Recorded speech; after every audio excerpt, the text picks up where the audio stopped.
What's up, everyone? Thralls of Metal back again with a much anticipated album review. I'm Shredlord. Necrotic Nick. Jammin Jon. Miller. And today I am super fucking stoked to be able to bring you the brand new At the Gates release. That, of course, being The Nightmare of Being. This comes out on the 2nd of July, first week of releases for July, and we are kicking off with a monster.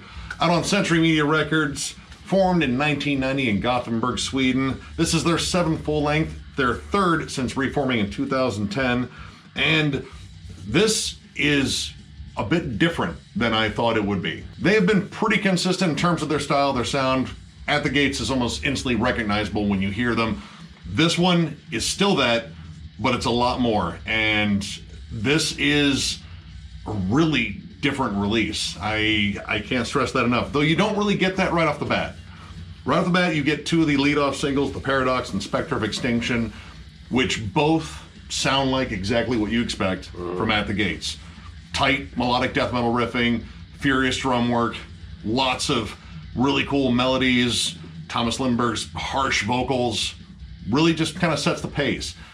But it's when you get later in the album, things start to change a little bit, and you start to notice this subtle shift into, I would almost say, proggier territory. Like the third song, it really like kind of takes that change a little bit and then rides a little bit. That was Nightmare of Being. Yeah, this album takes a lot of interesting turns throughout it, and honestly, a lot of stuff that I really didn't see coming, but it does a really good job at keeping it sounding like At the Gates. It doesn't sound like it's another band. It sounds like At the Gates really just kind of branching out. It's an evolution. Yeah. This album, to me, is an evolution of their sound.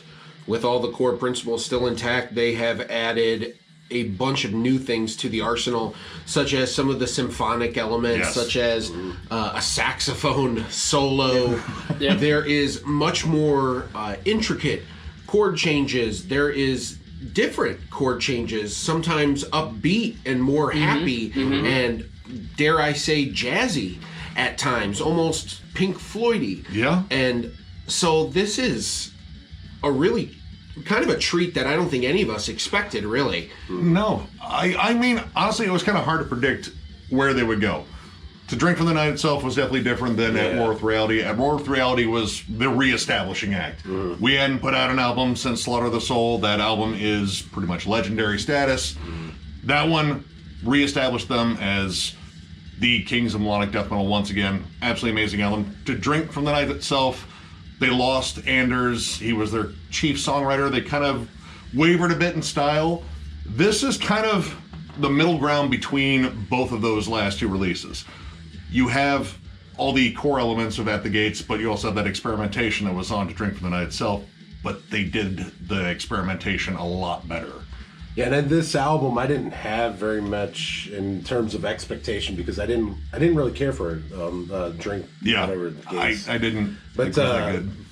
The War with Reality, I dug. I dug that album. And the one thing I like about At the Gates, because I'm not an overly huge fan of melodic death metal, I like At the Gates because it's not overly done and it's not obnoxious melodic stuff. They do it and they sprinkle in the thrashy, doomy, all their other inspirations there with enough regularity that it doesn't get overly melodic and therefore boring to me. They know how to stay heavy and still pepper in those melodic death metal hooks. They've never gone like full bore clean vocals and try to write catchy choruses, cough, cough, in flames.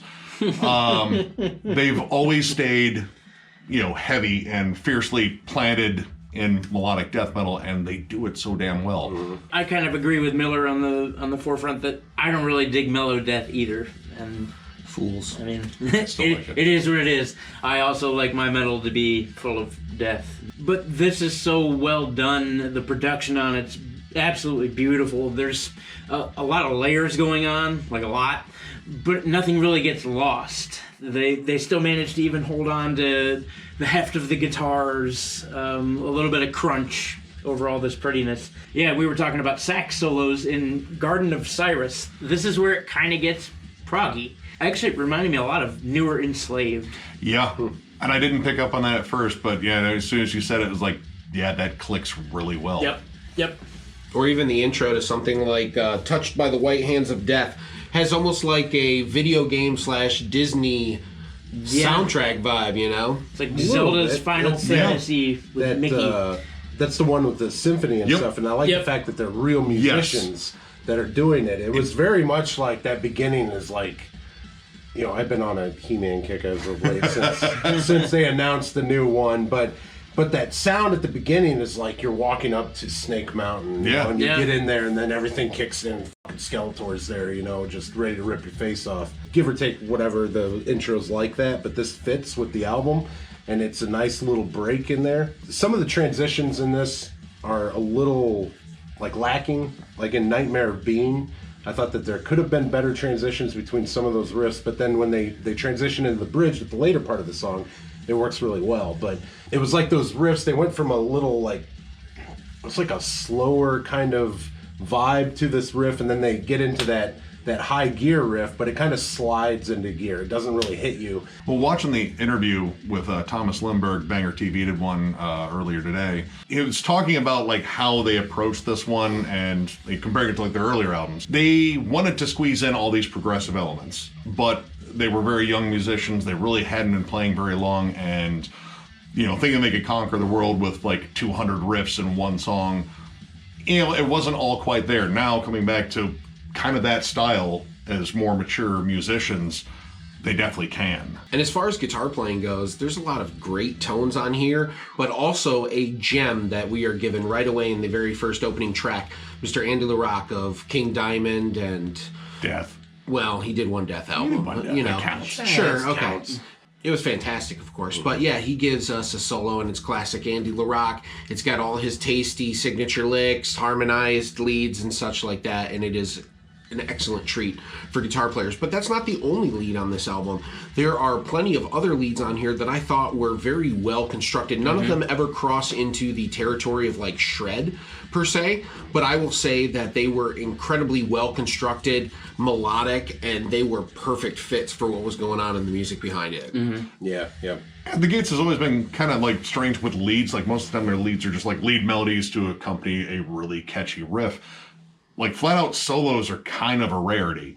There are some really cool flat out solos on here. And you couple that with the interplay between the guitarists, which honestly I think is some of their best yet. Like it's just creative, it's inventive. They didn't stay in that At the Gates box, which I love that box, but it was all over the place. I loved it. It's got kind of a fusiony sound to it when they do leads. Yeah. Like, I didn't really know what to compare it to, but it's different. Like you were saying, shred, they construct it. They can shred, but they're not going to because the song doesn't require it. Now, a personal favorite to all of us would have to be The Fall Into Time. For me, this was an epic banger of a song, definitely one of the highlights of the album, and there's parts in this song that basically, to me, the song could be the upward camera view of the Battle of Mordor. It is just epic, and I feel like many things are about to die any second. It's the choir. Yeah. The choir behind the symphonic composure. It just builds really well. Honestly, the song, it's the longest song on the album, and it takes so many different turns all over the place. That whole little back half where the bass comes in with this really cool bass lick, and then you just start hearing this jazzy solo come in. I was like, am I still listening to At the Gates? Yeah, I know, right? You had to do a double take. It's very different, but I mean, it's so well constructed. It's epic as hell, but it keeps that dark energy throughout it.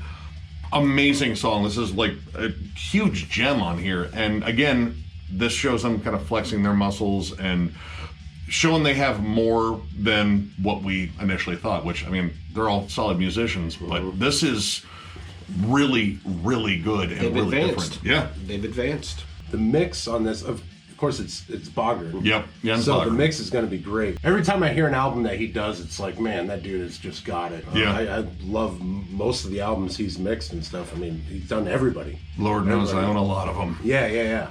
I think one of the most different songs on here, though, that really caught my ear was Cosmic Pessimism. This actually, it's just a strange build of a song because it kind of takes one dynamic. It's like a slow build across the board. The drum beat is almost static. Yeah, it stays the same. Even when they go into the drive part of the song, it stays the same. But the music sort of like kind of like to these waves of sort I of think it's energy. done on purpose. Yeah, it's good. It's a really interesting song. It kind of starts off almost like kind of desert rocky, like maybe Caius, but it has this old school post-punk feel, like Killing Joke. I don't know, I just pictured Josh Homme from Queens just standing up there at the beginning and just singing that shit. It's a really strange song, and it also employs the spoken word thing, which Thomas Lindbergh does a lot of that on here. But the lyrics are really interesting. It's essentially about, pessimism is the last refuge of hope. And that's sort of interesting on the theme on here. It's misanthropic humanism is something that he brought up, or as he described his beliefs, and it kind of comes across this whole theme where... We're getting deep. Yeah, it's philosophy. And it's kind of interesting because the lyrics kind of follow a lot of that. It's, pretty much embracing that life will shit on you, but you might as well embrace that. And when you do, you will start enjoying it and treasuring all the positive things that happen in your life, because there might be few and far between. And I really kind of like that. It, reinforces something that I believe. But this album wasn't without a couple of things I didn't like. Sometimes the symphonic elements are kind of a bit much. Yeah. The Abstract Enthroned, which is a killer song, straight up old school At the Gates, riffy as hell. I was gonna say probably more metal than anything on this album. It's heavier than hell, but there's this weird instrumental symphonic break which just didn't seem like it needed to be there, just because that one kind of screamed like old school At the Gates banger. Some of the songs, you didn't really need that, but most of the songs that did have them were excellent. And this album is absolutely amazing. All the choices were calculated and for a reason, which is nice because there's a lot of albums and bands that come out just riff, and just throw it down and track it and done. It's nice to see an album that's thought through and really worked out, and this album is definitely that. They've worked it out, they've thought it through, and it shows. It's a killer album. So let's get down to the rating, shall we? I'll kick things off first. I absolutely enjoyed this album from start to finish. I don't really have anything negative that comes to my mind when I think about talking about it. I enjoyed the Andy LaRocque solo. I enjoyed the production. I thought the symphonic elements were great. I didn't have a problem with any of the structures, changes, anything like that. I really enjoyed this all the way through. So I'm not going to search for anything. I'm going to give this a solid 4.5. I look forward to listening to this more. I think we are listening to the evolution of one of the OG bands of mellow death metal, and it is cool to see these old dogs learning new tricks. I'm going to give it a 4, and that's just mostly the fact that I'm not a giant Melodeath fan. But this is a very well done album. Like Shred said, nothing is out of place, everything sounds the way it should, the progressions of the songs are killer, and I like the fact that there's an ebb and flow to this record too, where it's some, old school jams and then some definitely new elements, and there's a sax solo. But yeah, I don't have any real complaints. I just am going to give it a 4. I am going to go with a 4.5. I am thoroughly impressed by this. And the fact that I think they did the whole change in sound right. They didn't try to do everything with this new proggy sound. They didn't want to alienate their fan base. They still delivered At the Gates riffs, At the Gates songs, but with these new sort of twists in the story. This is the evolution of a band that necessarily didn't have to evolve, but they just chose to. And it's amazing to hear these songs really just come together so well, because there's nothing here that seems forced. This is like a natural evolution. The songwriting is absolutely amazing. The Fall into Time might be one of my new favorite At the Gates songs. That song is absolutely brilliant.